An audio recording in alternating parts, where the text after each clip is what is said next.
శ్రీకృష్ణావతారం అవతారాలన్నిటిలో పరిపూర్ణావతారం అని పిలుస్తారు. మళ్ళీ ఇంకొక మారు చెప్తున్నా, పరిపూర్ణావతారము అన్న మాటకు అర్థం ఏమిటంటే ఆ అవతారం మిగిలిన అవతారముల యొక్క తేజస్సునంతటినీ తనలోకి లాక్కుంటుంది.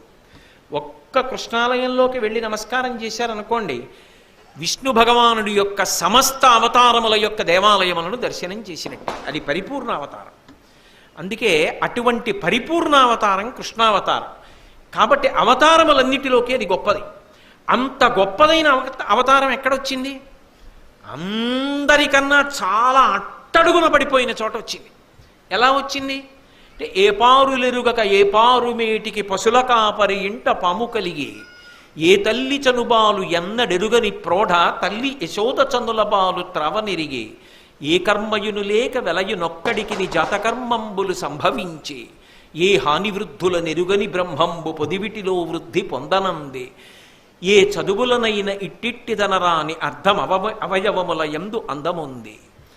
ఆయన పశువుల కాపరి ఇంట్లో పుట్టాడు. ఇదో మహావిజ్ఞానవేత్తో చక్రవర్తి కడుపునో పుట్టినవాడు కాదు. ఇంకా రామచంద్రమూర్తి అయితే దశరథ మహారాజు గారి కుమారుడిగా పుట్టాడు. కృష్ణుడు ఏమీ తెలియని వాళ్ళు, తలకడిగితే మొలకడగరు, మొలకడిగితే తలకడగరు, అటువంటి గొల్లవాళ్ల ఇంట్లో పుట్టాడు. మొత్తం ప్రపంచం నాకు పరిపాలనకి వశం చెయ్యని కోరుకుంటారు కొందరు, లేదా శ్రీకృష్ణుడి యావజ్జీవితం పోషించే భాగ్యమని కొందరు అడుగుతారు. మీరు అలా కాదు, కేవలం 8 ఏళ్లు మాత్రమే కృష్ణుడిని పోషించే భాగ్యాన్ని అడిగారు. అంటే మీలో కల్లా కపటం తెలియదు.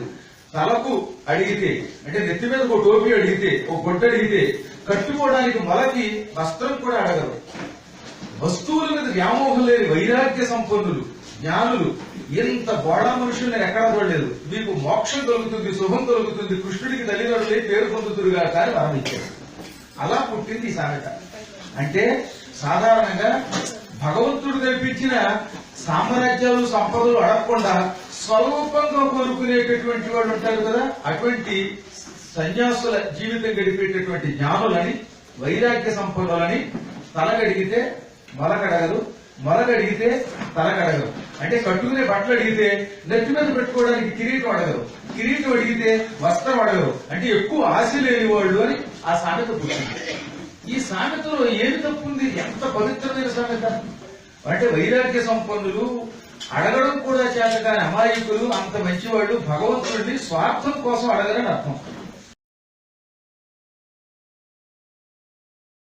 భగవంతుడి రూపంలో పుట్టినటువంటి శ్రీకృష్ణుని ఈ విధంగా మలగడిగితే తలగడగరు, తలగడిగితే మలగడగరు, పశుర కాపురంలో పుట్టినటువంటి వాడు శ్రీరామచంద్రుడు దశరథ మహారాజు చక్రవర్తి, మహాచక్రవర్తి కడుపులో పుట్టాడు, మహాజ్ఞానవంతుడు అని చెప్పడం అంటే, మరి ఈ బ్రాహ్మణ సమాజంలోనే ఈ దేవతలందరూ వాళ్ళ కడుపులోనే పుట్టితే మరి మిగతా వాళ్ళందరూ కూడా మనువాదాన్ని, ఈ రోజు పోయినటువంటి మనువాదాన్ని మళ్ళీ తిరిగి ఈ రాష్ట్ర ప్రభుత్వం కానీ ఈ సలహాదారుడిగా ఉన్నటువంటి సంస్కృత విభాగానికి పెట్టినటువంటి సలహాదారుడు దాదాపు 4 కోట్ల మంది ఎస్సీ, ఎస్టీ, బీసీ మైనార్టీలందరినీ కూడా కించపరిచిన విధంగా మాగంటి వ్యాఖ్యలు ఆయన కులాహంకారానికి నిదర్శనమని యాదవ సంఘాల నేతలు మండిపడ్డారు.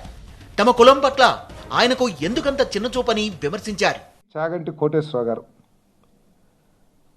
చాలా ఉన్నత విలువలు కలిగిన వ్యక్తి అని చెప్పేసి అందరం భావిస్తూ ఉంటాం. ఆయన సంస్కారం లేకోకుండా యాదవ కులాన్ని కించపరిచే విధంగా చెప్పిన మాటల్ని తీవ్రంగా ఖండిస్తా ఉన్నాం. మేము సంబంధించి ఈ కులాలు లేదా ఇతరత్ర సామాజిక స్పృహ లోపిస్తుందనే విమర్శ ఉంది.